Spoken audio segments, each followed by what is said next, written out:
سمیع اللہ وعلی آلک واصحابک یا سیدی یا نور اللہ۔ اللہ رب العزت کا بے حد فضل اور اس کا احسان ہے، اس کا کہ کائنات کا جتنا بھی شکر ادا کیا جائے کم ہے کہ اس رب ذوالجلال نے اس پرفتن دور کے اندر ہمیں اپنا دین سیکھنے کے لیے، اپنے نبی علیہ السلام کے فرامین سننے کے لیے اپنے گھر میں آنے کی توفیق عطا فرمائی ہے۔ دعا ہے رب ذوالجلال جب تک ہماری زندگی ہے ہمیں اسی طرح اپنے گھر میں بلاتا رہے، اپنے گھر میں آ کر اپنے حبیب کی باتوں کو سن کر ان پر عمل پیرا ہونے کی توفیق عطا فرماتا رہے۔ جس طرح آج کا موضوع اہل بیت اور صحابہ کرام کی آپس میں محبت کے حوالے سے ہے۔ صحابہ کرام وہ ہستیاں ہیں کہ انبیاء کے بعد روئے زمین پر ویسی کوئی ہستی نہیں ہے۔ اللہ نے اپنے حبیب صلی اللہ علیہ وآلہ وسلم کے صحابہ کو، اپنے نبی کے یاروں کو وہ مقام عطا فرمایا ہے جو کسی اور کو نہیں عطا فرمایا۔ اللہ کے حبیب صلی اللہ علیہ وسلم کا فرمان علی شان ہے کہ میرے صحابہ ایسے ہیں جیسے آسمان پر ستارے ہوتے ہیں، آسمان پر جیسے ستارے چمکتے ہیں اور ستارے جو ہیں وہ رہنمائی کرتے ہیں، میرے صحابہ بھی ایسے ہیں۔ قیامت تک کوئی بندہ بھی میرے صحابہ سے رہنمائی حاصل کرے گا تو رہنمائی مل جائے گی۔ میرے صحابہ ایسے رہنمائی کرتے ہیں جیسے آسمان پر چمکنے والے ستارے رہنمائی کرتے ہیں، اور فرمایا کہ میرے صحابہ کی یہ شان ہے کہ کوئی غیر صحابی بندہ ہو اور وہ احد پہاڑ کے برابر سونا اللہ کی راہ میں خیرات کرے، احد پہاڑ جتنا سونا اللہ کی راہ میں خیرات کرے غیر صحابی، اور صحابی ادنے سے ادنے درجے کا کیوں نہ ہو، وہ 1 کلو جو ہے وہ اللہ کی راہ میں خیرات کرے تو احد پہاڑ سے زیادہ اجر و ثواب اس کو۔ اللہ نے اپنے حبیب صلی اللہ علیہ وسلم کو جیسی شانیں عطا فرمائی ہیں، جیسے نبیوں میں ہمارے نبی کا کوئی ثانی نہیں ہے ویسے صحابیوں میں ہمارے نبی کے صحابیوں کا بھی کوئی ثانی نہیں ہے۔ اللہ رب العزت نے حضرت ابو بکر صدیق کو وہ شانیں عطا فرمائی ہے کہ قرآن آپ کی صداقت کی گواہی دیتا۔ ابو بکر صدیق وہ ہیں جن کو سرکار دو عالم صلی اللہ علیہ وسلم نے صدیق اکبر کہا ہے۔ حضرت عمر رضی اللہ تعالیٰ عنہ وہ ہیں جس کو ہمارے نبی نے عمر فاروق کہا ہے۔ حضرت عثمان وہ ہیں جن کو ہمارے نبی نے عثمان غنی ذو النورین کہا ہے، اور مولا علی وہ ہیں جن کو اللہ رب العزت کے حبیب نے شیر خدا کہا۔ یہ اتنی شانیں ہیں، اور اللہ رب العزت نے جو اپنے حبیب صلی اللہ علیہ وسلم کے اہل بیت کو جو شانیں عطا فرمائی ہیں، قرآن گواہ ہے، اللہ رب العزت کا فرمان ہے۔ اللہ فرماتا ہے اپنے حبیب صلی اللہ علیہ وسلم کو کہ اللہ چاہتا ہے کہ آپ کے اہل بیت سے ہر قسم کی نجاست کو دور کر دیں۔ اہل بیت کو رب نے اتنی طہارتیں عطا فرمائی ہیں، اتنی پاکیزگیاں عطا فرمائی ہیں، اتنی شانیں عطا فرمائی ہیں، بلکہ جب سرکار دو عالم صلی اللہ علیہ وسلم نے عیسائیوں کا جب مباہلے کے لیے چیلنج کیا تھا تو اس وقت حسنین کریمین کو، حضرت مولا علی شیر خدا کو، حضرت خاتون جنت سیدہ فاطمہ الزہرا رضی اللہ تعالی عنہا کو جب اپنے ساتھ لے کر چلے تھے تو عیسائیوں نے جب دیکھا تھا تو عیسائیوں کا جو بڑا پادری تھا وہ دیکھ کر ان ہستیوں کو، ان پاک ہستیوں کو جن کو پنجتن پاک کہا جاتا ہے، ان پاک ہستیوں کو دیکھ کر وہ عیسائی اپنے عیسائیوں سے کہنے لگا تھا کہ تم ان سے مباہلہ نہ کرنا، کیونکہ یہ چہرے وہ ہیں، میں دیکھتا ہوں کہ اگر یہ رب کی بارگاہ میں دعا کرے کہ یا اللہ تو پہاڑ کو اپنی جگہ سے ہٹا دے تو رب پہاڑ کو بھی اپنی جگہ سے پہاڑ کو رب اپنی جگہ سے ہٹا دے گا۔ اور اللہ کے نبی صلی اللہ علیہ وسلم نے فرمایا کیا تھا ان پنجتن پاک کو، ان پاک ہستیوں کو کیا فرمایا تھا کہ میں جب ہاتھ اٹھا کر دعا کروں گا عیسائیوں کی ہلاکت کے لیے تو تم نے میری دعا کے جواب میں آمین کہنا ہے۔ تو وہ عیسائیوں کا پادری کہنے لگا اپنے عیسائیوں سے کہ آج اگر اللہ کے نبی ہاتھ اٹھا کر دعا کر دیتے اور یہ پاک ہستیاں، یہ اہل بیت اطہار نبی کے گھر والے اس دعا کے جواب میں آمین کہہ دیتے تو عیسائیوں کا روح زمین سے خاتمہ ہو جانا تھا۔ روح زمین سے اللہ نے عیسائیوں کو ختم کر دینا تھا اور پھر قیامت تک روح زمین پر کوئی عیسائی نہیں آنا تھا۔ یہ شان اللہ نے اپنے حبیب کے اہل بیت کو عطا فرمائی ہے کہ اللہ رب العزت کی بارگاہ میں وہ کسی دعا کے جواب میں آمین ارشاد فرمائے تو رب جو ہے وہ اپنی کائنات کا نظام تو بدل دیتا ہے، ان کی دعا کو نہیں ٹالتا، ان کی دعا کو رب رد نہیں فرماتا۔ اہل بیت کی محبت اور صحابہ کرام کی محبت، اس کو ہم اگر دیکھیں تو یہ دو چیزیں نہیں ہیں، یہ دو چیزیں علیحدہ علیحدہ نہیں ہیں، کیونکہ اگر کوئی شخص اہل بیت سے محبت کرتا ہے اور صحابہ سے محبت نہیں کرتا تو اہل بیت کی محبت اس کو کوئی فائدہ نہیں دیتی۔ اسی طرح اگر کوئی شخص صحابہ سے محبت کرتا ہے اور اہل بیت سے محبت نہیں کرتا تو صحابہ کی محبت بھی اس کو کوئی فائدہ نہیں دیتی۔ اہل بیت سے صحابہ محبت بالکل اس طرح کیا کرتے تھے جس طرح صحابہ اپنے نبی سے محبت کیا کرتے تھے۔ اہل بیت سے صحابہ ایسے محبت کیا کرتے تھے جیسے نبی اہل بیت سے محبت کیا کرتے تھے۔ حضرت ابو بکر صدیق رضی اللہ تعالیٰ عنہ آپ فرماتے ہیں کہ مجھے اس سے کہیں زیادہ عزیز ہے کہ میں اپنے قریبی رشتہ داروں سے صلہ رحمی کروں، میں اپنے قربت والوں سے، اپنے قریبی رشتہ داروں سے صلہ رحمی کروں، اس سے زیادہ مجھے یہ پسند ہے کہ میں اہل بیت کے ساتھ حسن سلوک کروں۔ صلہ رحمی کا ہمارا دین بڑا درس دیتا ہے، ہمارے دین میں بڑی جو ہے وہ سختی سے حکم ارشاد فرمایا ہے صلہ رحمی کا۔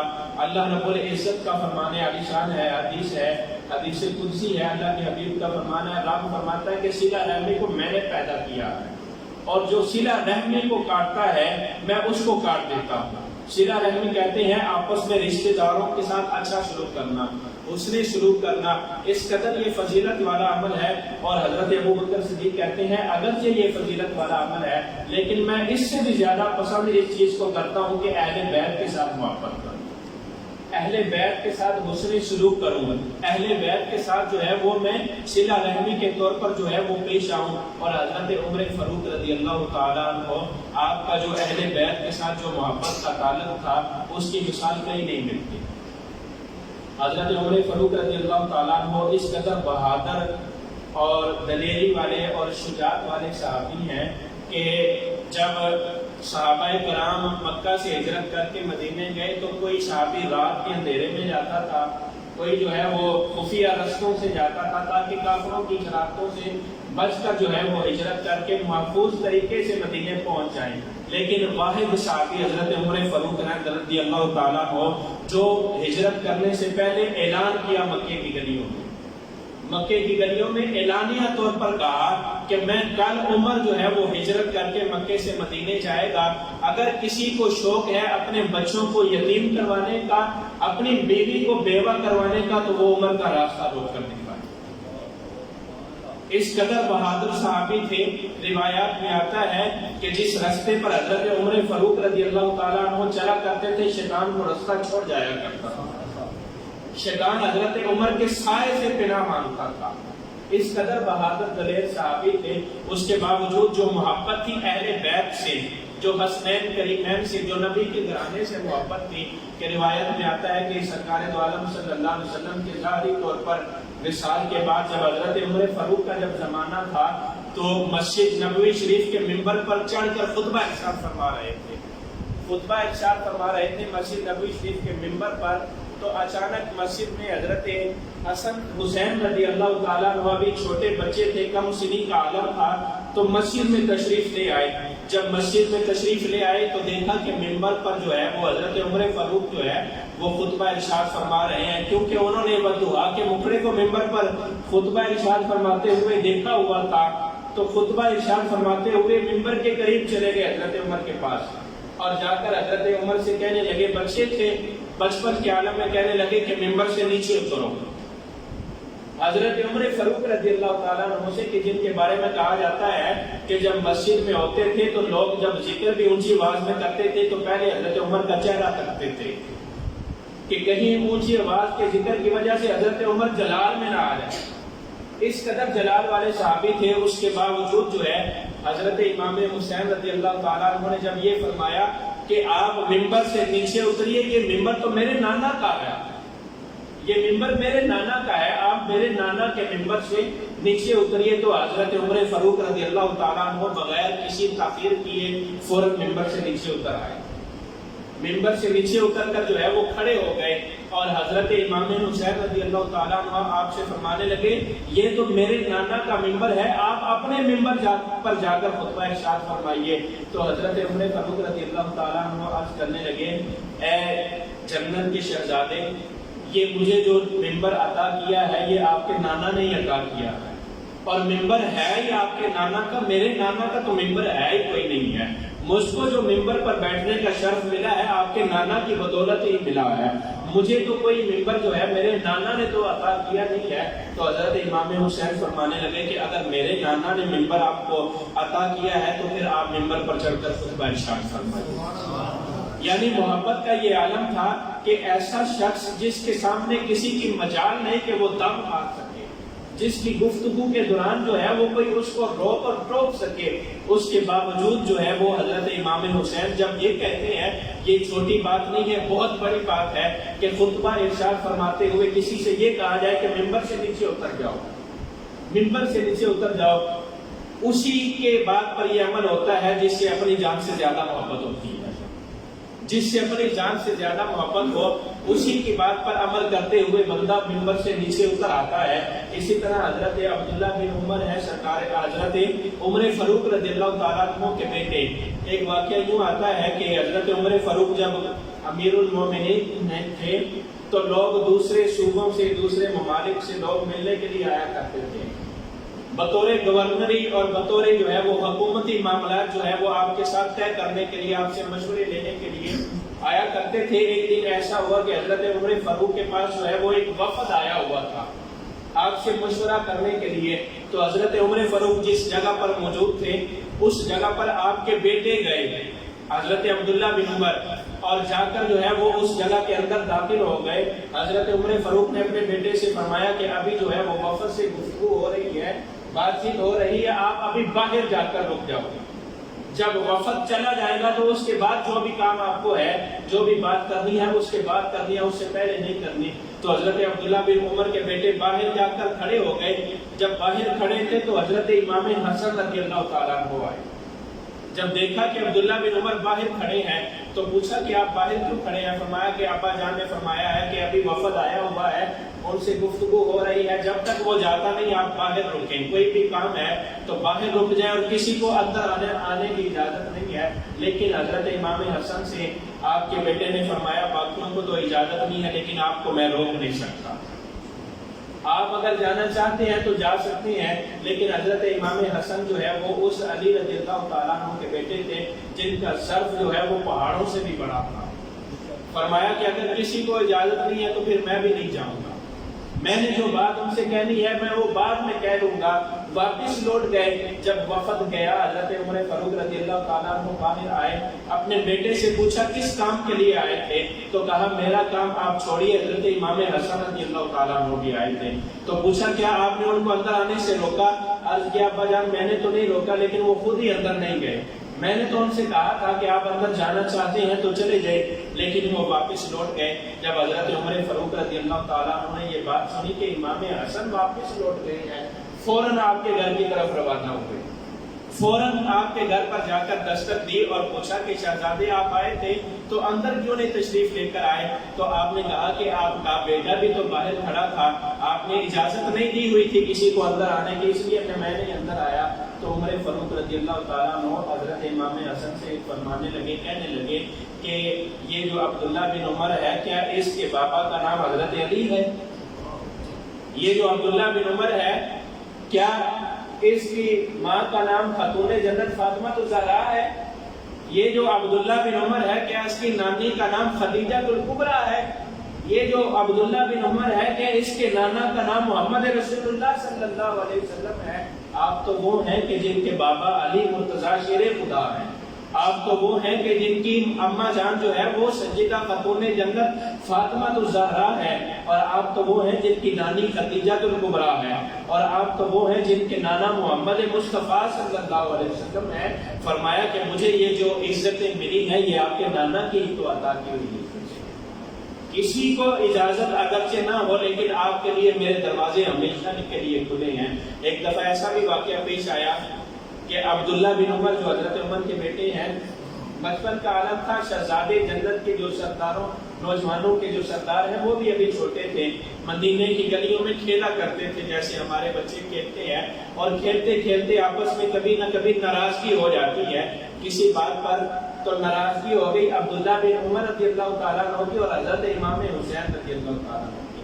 جب ناراضگی ہوئی بات یہاں پر پہنچی کہ حضرت امام حسین نے حضرت عمر فاروق کے بیٹے سے یہ کہہ دیا کہ آج تم ہم سے یہ باتیں کہتے ہو حالانکہ تمہارے ابا جان جو ہے وہ ہمارے گھر کے غلام ہیں، ہمارے نانا کے غلام ہیں. عبداللہ بن عمر کو یہ بات بڑی گراں گزری کہ میرے ابا کو کوئی کہے کہ آپ جو ہے وہ میرے گھر کے غلام ہیں. تو حضرت عبداللہ بن عمر جو ہے وہ فوراً اپنے گھر چلے گئے. جا کر اپنے ابا جان سے حضرت عمر فاروق سے عرض کیا ابا جان مجھے امام حسین نے یہ کہا ہے کہ آپ کے ابا جان تو ہمارے گھر کے غلام ہیں، وہ تو ہمارے نانا کے غلام ہیں. تو عمر فاروق فرمانے لگے کہ بیٹا کیا واقعی امام حسین نے ایسے ہی کہا ہے؟ عرض کیا کہ ابا جان ایسا ہی کہا ہے. فرمایا کہ چلو میرے ساتھ. جب ساتھ گئے جا کر حضرت امام حسین سے پوچھا کیا آپ نے ایسا کہا ہے؟ فرمانے لگے کہ میں نے واقعی ایسا کہا ہے. عرض کیا کہ یہ کاغذ اور قلم لے اور اس پر مجھے لکھ کر دیں. کاغذ اور قلم لیں اور مجھے لکھ کر دیں کہ میں آپ کے گھر کا غلام ہوں. جب انہوں نے لکھ کر دیا کہ آپ ہمارے گھر کے غلام ہیں تو حضرت عمر فاروق اپنے بیٹے سے فرمانے لگے کہ بیٹا جب میں اس دنیا سے جاؤں تو یہ رکا جو ہے لکھا ہوا امام حسین کا کہ آپ ہمارے گھر کے غلام ہیں میری قبر میں رکھنا تاکہ رب کے دربار میں جا کر پیش کروں، اللہ کے دربار میں جا کر پیش کروں یا اللہ میں تیرے نبی کے پنجتن کے گھرانے کا غلام ہوں. میں یہ نہیں کہوں گا کہ یا اللہ میں امیر المومنین ہوں، میں امیر المومنین ہوں، میں وہ ہوں جو 24 لاکھ مربع میل پر حکومت کر کے آیا ہوں. یہ نہیں کہوں گا یا اللہ تیرے دین کے ڈنڈے بجا کر آیا ہوں، یا اللہ تیرے دین کو پوری روئے زمین پر اپنی جتنی سلطنت تھی اس پر نافذ کر کے آیا ہوں. یہ نہیں کہوں گا، یہ کہوں گا یا اللہ تیرے نبی کے گھرانے کا غلام ہے، تیرے نبی کے گھرانے کا غلام آیا ہوں. اس قدر جو ہے وہ صحابہ کرام اہل بیت سے محبت کرتے تھے کیونکہ صحابہ کرام تربیت یافتہ تھے سرکار دو عالم صلی اللہ علیہ وسلم. اور جس قدر سرکار دو عالم صلی اللہ علیہ وسلم کا جو محبت کا انداز تھا آپ نے کئی دفعہ سن رکھا کہ نبی سجدے میں جاتے ہیں اور نواسہ رسول جو ہے وہ آ کر پشت پر سوار ہو جاتے ہیں تو نبی یہ نہیں گوارا کرتے کہ سجدہ ختم کریں بلکہ سجدے کو لمبا کر دیتے ہیں. سجدے کو اس قدر لمبا کر دیتے ہیں، اس قدر لمبا کر دیتے ہیں، اس قدر لمبا کر دیتے ہیں کہ جب تک نواسہ رسول پشت پر سوار رہتے نبی سجدے سے سر نہیں اٹھاتے، نبی سجدے سے سر نہیں اٹھاتے. اس قدر محبت کرتے ہیں کہ اپنے لبوں سے نواسوں کے لبوں کو چوسا کرتے ہیں، نواسوں کے لبوں کو چوسا کرتے ہیں، اپنے لبوں سے نواسوں کے لبوں کو جو ہے وہ چوسا کرتے ہیں. محبت کا یہ عالم ہے. تو صحابہ کرام بھی اسی درگاہ کے جو ہے وہ تربیت یافتہ تھے، اسی دربار کے تربیت یافتہ تھے، اسی انداز سے اسی طریقے سے اہل بیت سے محبت کرتے تھے جو طریقہ سرور انبیاء کا طریقہ تھا، جو طریقہ حبیب خدا کا طریقہ تھا. کیونکہ ہمارا یہ یقین اور یہ عقیدہ ہے کہ جب سرکار دو عالم صلی اللہ علیہ وسلم آپ صحابہ کرام سے کسی چیز کا مطالبہ کیا کرتے تھے، جیسے آپ نے کئی دفعہ سن رکھا کہ حضرت ابو بکر صدیق رضی اللہ تعالیٰ عنہ جب اعلان ہوا کہ مال چاہیے تو اپنے گھر سے سوئی تک اٹھا کر سرکار کے دربار میں لے کر آ گئے.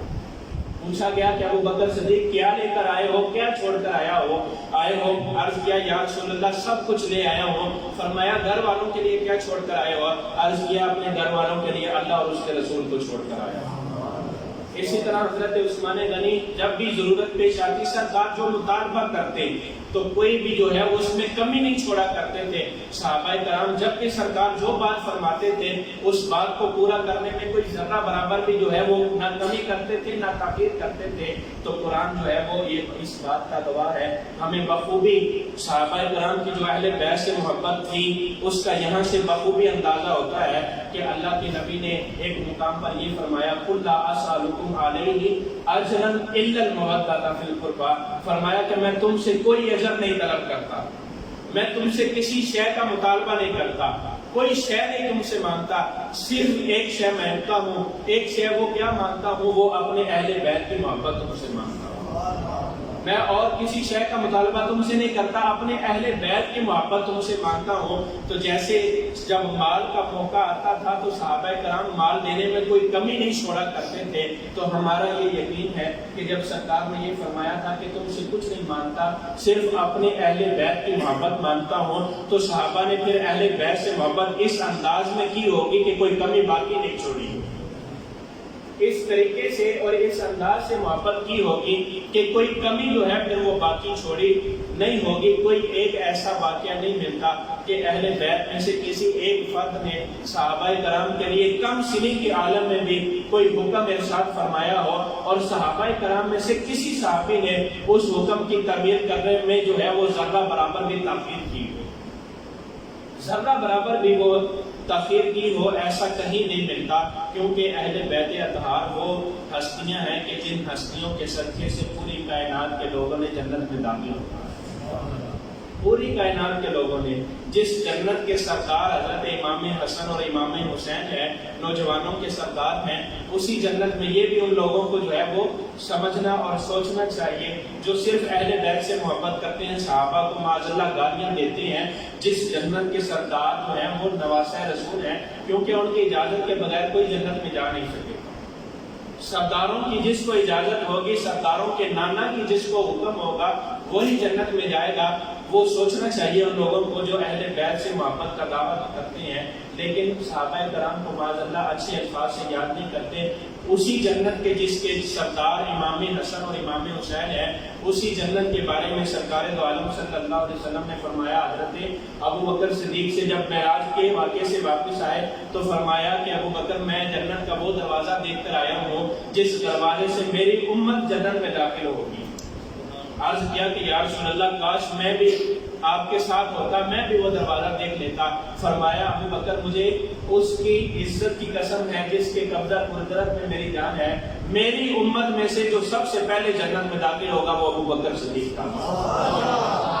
میری امت میں سے سب سے پہلے جنت میں داخل ہونے والا جو شخص ہوگا اس کا نام ابو بکر صدیق ہوگا۔ ابو بکر صدیق ہیں، عثمان غنی ہیں اور عمر فاروق ہیں اور مولا علی ہیں اور جتنے بھی صحابہ کرام ہیں۔ قرآن نے جگہ جگہ ان صحابیوں کو جنتی کہا ہے، قرآن نے جگہ جگہ ان صحابیوں کو جنتی کہا ہے۔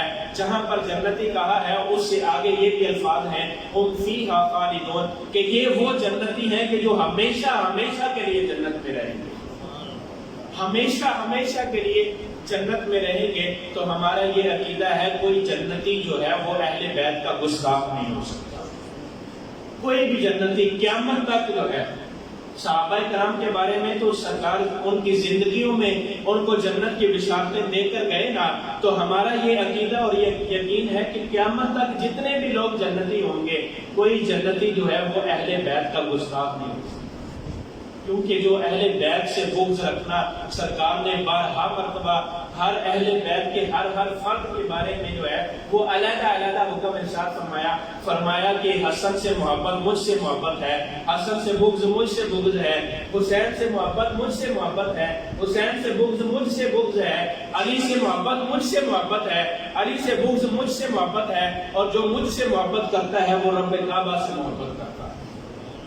جو مجھ سے محبت کرتا ہے وہ رب کعبہ سے محبت کرتا ہے، اور اسی کی دوسری طرف جو اہل بیت سے بغض رکھتا ہے وہ معاذ اللہ اللہ کے نبی کی ذات سے بھی بغض رکھتا ہے، اور جو معاذ اللہ اللہ کے نبی کی ذات سے بغض رکھتا ہے اللہ اس کو کبھی بھی جنت میں داخل نہیں فرمائے۔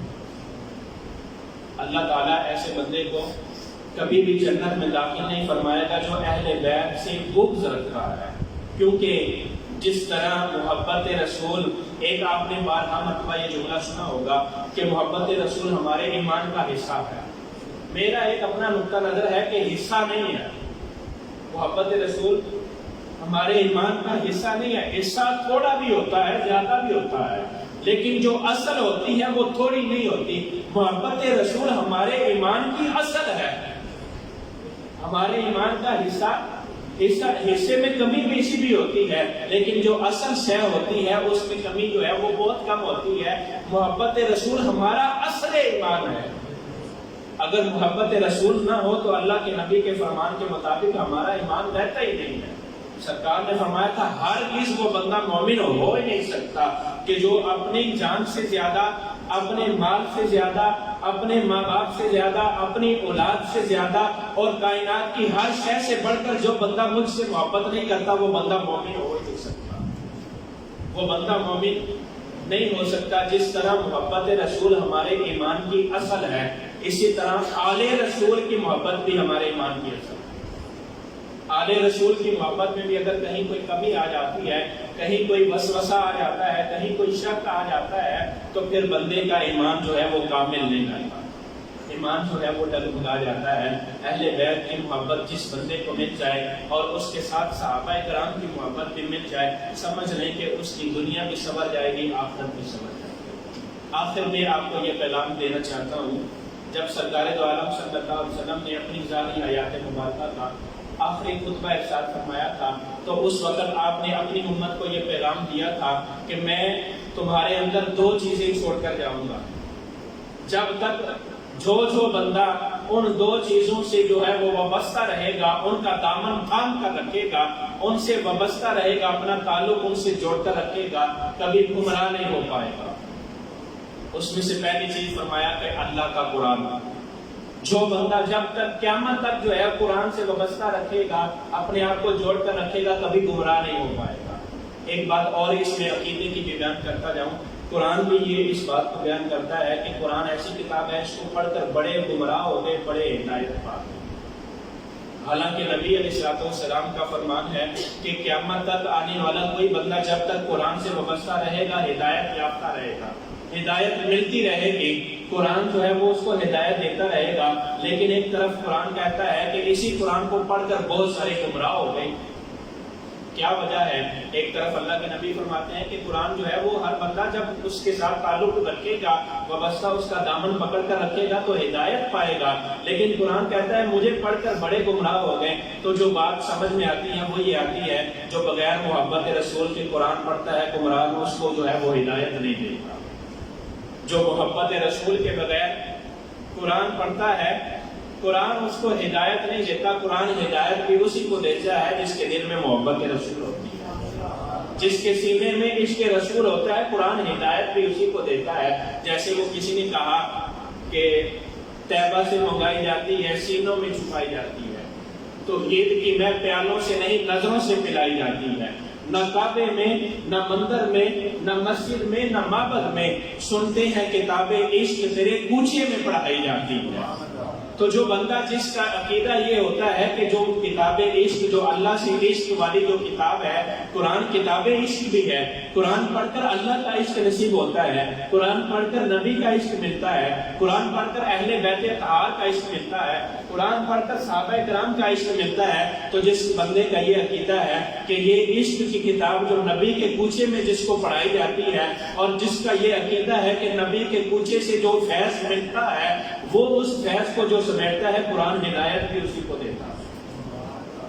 قرآن ہدایت بھی اسی کو دیتا ہے. دوسرے نمبر پر جو چیز آپ نے ارشاد فرمائی تھی کہ جب تک اس کا دامن تھام کر رکھو گے کبھی گمراہ نہیں ہو پاؤ گے، وہ فرمایا کہ میرے اہل بیت اطہار. جب تک میرے اہل بیت اطہار کا دامن تھام کر رکھو گے، جب تک میرے اہل بیت اطہار سے جو ہے وہ محبت کرتے رہو گے، تم کبھی گمراہ نہیں ہو پاؤ گے. اور ہر اہل بیت کا ہر فرد جو ہے وہ صحابہ کرام سے اسی طرح محبت کرتا تھا جیسے نبی اپنے صحابیوں سے محبت کرتے تھے. جس طرح نبی کو اپنے صحابی عزیز تھے، اہل بیت کے ہر فرد کو ہر صحابی اسی طرح عزیز تھا.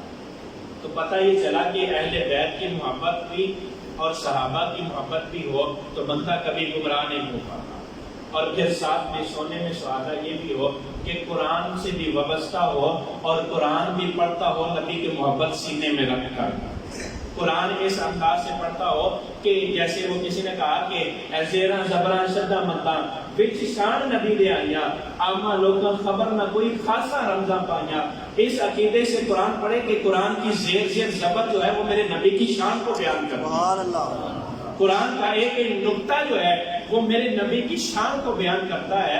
اس عقیدے سے قرآن بھی پڑھے، اہل بیت کا دامن بھی تھام کر رکھے، صحابہ سے محبت بھی کرے، تو وہ بندہ جو ہے وہ زندگی میں کبھی گمراہ نہیں ہوگا۔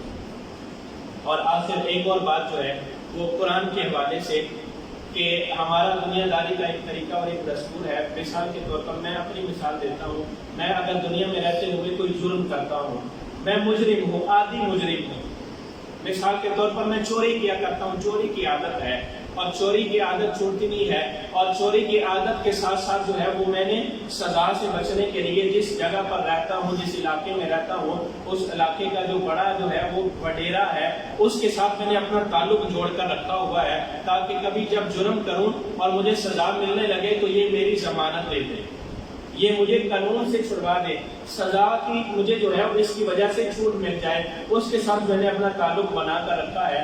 جب بھی کوئی جرم کر کے آتا ہوں تو بڑی دلیری سے آ جاتا ہوں، اگر کوئی قانون کا جو محافظ جو ہے وہ پکڑنے آئے گا تو میرا تو وڈیرے کے ساتھ تعلق ہے، میرا تو علاقے کا جو بڑا عہدے دار بندہ ہے اس کے ساتھ جو ہے وہ تعلق ہے، وہ تو میری ضمانت دے دے گا، مجھے کوئی کچھ نہیں کہہ سکتا۔ تو یاد رکھیں دنیا میں تو وڈیرے اور دنیا میں تو عہدے دار جو ہے وہ ہماری ضمانتیں دے دیں گے، قبر میں کوئی ضمانت نہیں دے گا۔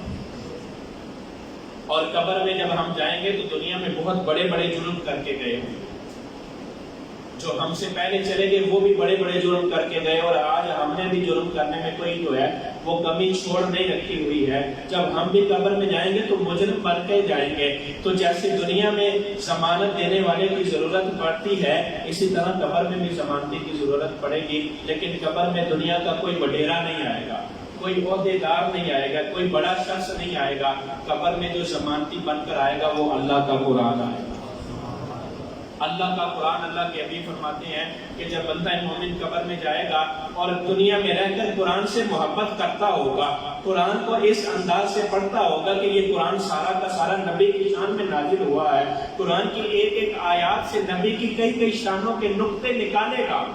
ایسے لوگ بھی ہیں جو ساری رات قرآن اس غرض سے پڑھتے ہیں کہ قرآن کی کسی آیت سے نبی کی شان میں کوئی بے ادبی گستاخی کا پہلو مل جائے، ایسے بھی لوگ دنیا میں موجود ہیں۔ اور ایسے بھی ہیں کہ جو قرآن کو ہے وہ دن بھی اس نیت سے پڑھتے ہیں، رات بھی اس نیت سے پڑھتے ہیں کہ قرآن کی کسی ایک زیر زبر سے بھی نبی کی شانوں کو بیان کرنے کے نقطے میں۔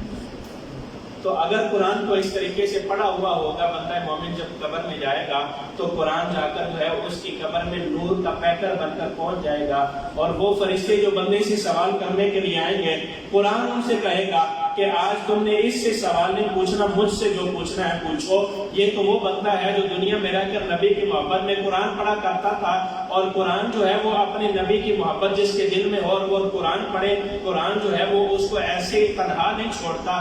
آج اس کا ضمانتی میں بن کر آیا ہوں، میں ضمانت دیتا ہوں، جو سوال پوچھنا ہے مجھ سے پوچھو، آج تم نے اس کو چھیڑنا نہیں۔